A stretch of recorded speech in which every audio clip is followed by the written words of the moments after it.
tema que vamos a tratar hoy es el estructuralismo. A continuación, vamos a tener la opinión de algunos expertos en el tema que realizarán una aproximación al estructuralismo y los principios en este campo por el teórico Armand Matelar. ¿Pero quién es Matelar?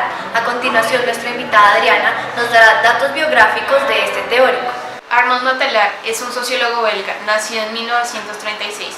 Vivió en Santiago de Chile, convirtiéndose en uno de los más grandes e importantes ideólogos franceses. Se vincula a las acciones católicas para ayudar y colaborar a misiones de los países más pobres. Terminó su bachillerato en la comunidad de monjes en Gran Bretaña. Un año más tarde, regresa a Lovaina para estudiar Derecho y Ciencias Políticas. Concluye sus estudios y fue nombrado como experto en el Vaticano en políticas de la población. Trabajó en la Universidad Católica de Chile, fue expulsado de este país tras el golpe militar de Augusto Pinochet. Migró a París y allí comienza a estudiar en la Universidad de París octavo. Pudo obtener una cátedra en las ciencias de la información y de la comunicación. A partir de ahí se volvió teórico, ideólogo y comunicólogo globalizado al modo francés. Fue un influenciador fuerte del estructuralismo, donde aborda diferentes aproximaciones a la comunicación en torno a la cultura de masas. A raíz de eso, publica en 1972 el libro bestseller llamado Para leer el Pato Donald, que fue censurado en Estados Unidos por la fuerte alusión que hacía frente al capitalismo y al consumismo de este país. Entre su treintena de publicaciones sobre el tema, quizá la más conocida es Para leer al Pato Donald. Teniendo claro quién es Matelar, vamos a contextualizar un poco acerca sobre qué es el estructuralismo. Para ello, María Fernanda nos va a hablar un poco sobre su investigación acerca de esta teoría. El estructuralismo nació a finales del siglo XIX y principios del siglo XX. Se desarrolló principalmente en Europa y su idea general se asienta en el concepto de estructura, que se presenta como un término que ordena una serie de fenómenos, es decir, un conjunto que se pueda clasificar. Y en breve daremos 2 bloques de entrevista en los cuales se profundizará acerca del estructuralismo de este teórico. ¿Por qué es importante el estructuralismo en la comunicación? Según historias de las teorías de la comunicación de Armand Matelar, para el discurso de los medios de comunicación son importantes 2 conjuntos de elementos. En el primero se encuentran el significante y el significado. Se entiende como significante el conjunto de letras y sonidos que conforman una palabra, y como significado la idea material o el concepto de la misma palabra. En el segundo conjunto se encuentra la denotación y connotación. Se entiende como denotación el significado objetivo de un elemento y como connotación el significado subjetivo del mismo elemento. Simplemente son importantes porque para las audiencias, sin importar su jerga, es vital que entiendan y capten el mensaje. Pero todas estas cosas no se pueden explicar por medio de imágenes cuando hablamos de medios audiovisuales. No, porque el espectáculo no es un conjunto de imágenes, sino una relación social entre personas mediatizado por imágenes. ¿Cree usted que la estructura donde nos encontramos influye directamente en nuestras vidas? Bueno, primero vale aclarar que nos encontramos dentro de una estructura social. ¿Qué quiere decir esto? Que la configuración ideológica que está impuesta por el núcleo de la sociedad, de cierta manera está, digámoslo por decir, reforzada por los medios de comunicación. Pues usted más que nadie sabe que los medios de comunicación nos están manipulando y nos tienen dentro de una represión.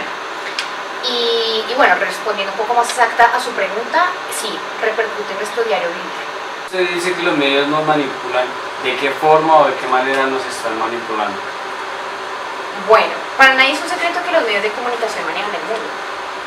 Y de cierta manera los ciudadanos confían en los medios. Y esto hace que no sepan si creerle a un medio o al otro medio.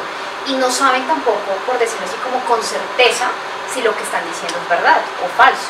No hay alguien que nos diga o que le diga a la sociedad esto es cierto, esto es falso. Entonces pensaría que esa es una de las formas en la que más nos han manipulado. ¿Cuáles son las características del enfoque estructural? Bueno, toda sociedad tiende al equilibrio y a la estabilidad. Okay. Y bueno, partámonos de ahí. Y las fuerzas perturbadoras vendrían a ser lo que son los individuos. los conflictos que se generan pues hacen parte de una ideología. Vendrían a ser como más o menos esas las características. Para finalizar, el último invitado, Sebastián Ramírez, cerrará con un ejemplo de la vida cotidiana, sintetizando lo que dijeron anteriormente los expertos. Para los teóricos estructuralistas, como Armand Matelar, es importante, más allá del lenguaje, el mensaje que se quiere transmitir. Que ese mensaje contenga unas estructuras, que contenga un signo, un significante, un significado, un lenguaje, un habla que sea común y que sea entendible para toda la sociedad. Podemos tomar como ejemplo el momento que vivió Colombia durante los años 2000. Recordemos que anteriormente, durante los últimos 10 años, Colombia estuvo gobernada por el presidente Álvaro Uribe Vélez, quien en su momento propuso que Colombia debía apuntarle a la seguridad democrática. Esa seguridad democrática era coherente con la idea que internacionalmente estaban vendiendo los medios de comunicación, que la esfera global o ese mundo occidental estaba sufriendo ataques a su estructura directamente por los focos de violencia que se estaban generando en Medio Oriente, que lo único que buscaban era ser parte de esa élite dominante para cambiar esa estructura que estaba amenazando contra sus ideales y sus planteamientos que tuvieron en su momento grupos como Al-Qaeda y los diferentes extremistas que surgieron en Medio Oriente. Hoy en día es el Estado Islámico. Pero esos planteamientos que ellos tenían sobre el modelo occidental o el modelo capitalista que iba en contra de sus ideales o de sus propuestas, tenían que atacarlo directamente. ¿Y cómo lo harían? Atacarían a su estructura principal. En este caso, el símbolo máximo que se tuvo en su momento sobre la economía y sobre el gran esplendor del mundo capitalista fueron las Torres Gemelas. Las Torres Gemelas se atacaron directamente porque eran el símbolo de la economía y de esa estructura dominante que rige actualmente la sociedad y el mundo occidental. Entonces, los medios de comunicación, como lo diría Armand Matelar, tienen como objetivo hoy en día mostrar inseguridad, mostrar violencia, mostrar ataques terroristas, bombas, que la sociedad está convulsionada, que la sociedad está en un estado de indefensión, para justificarle a esas élites dominantes, que en este caso serían los grandes gobiernos y las grandes empresas, entrar a actuar frente a esos brotes de violencia que quieren cambiar la estructura que tiene la sociedad desde hace varias décadas. Entonces, en Colombia, durante la presidencia de Álvaro Uribe y su propuesta de la seguridad democrática para atacar directamente esos brotes que amenazaban contra el Estado colombiano, que es la máxima estructura que compone a esa sociedad colombiana, que sería la superestructura, para restablecer ese orden que por muchísimos años estuvo permeado por la violencia.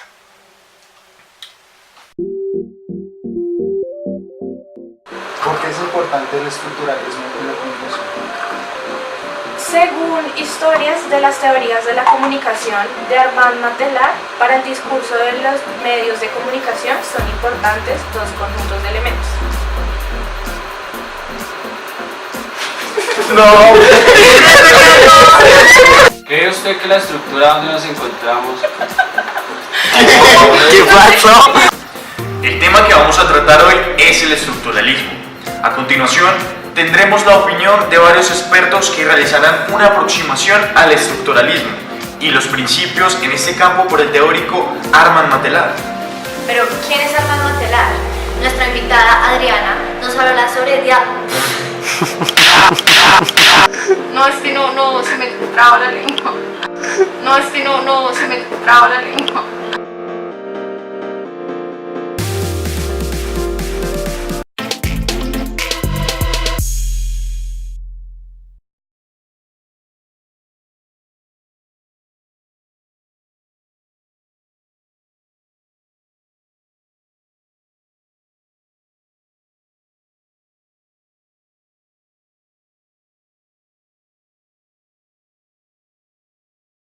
económica en Colombia es que los inversionistas recuperen confianza en el país. Esa confianza nace del orden público y de la estabilidad en las reglas de juego. El país no puede invitar a los inversionistas para que vengan y los secuestren. El país no puede invitar a las empresas a invertir en carbón con una exención tributaria que a los 2 años la desmontan. Con una señal de orden público y de estabilidad en las reglas de juego va a fluir la inversión.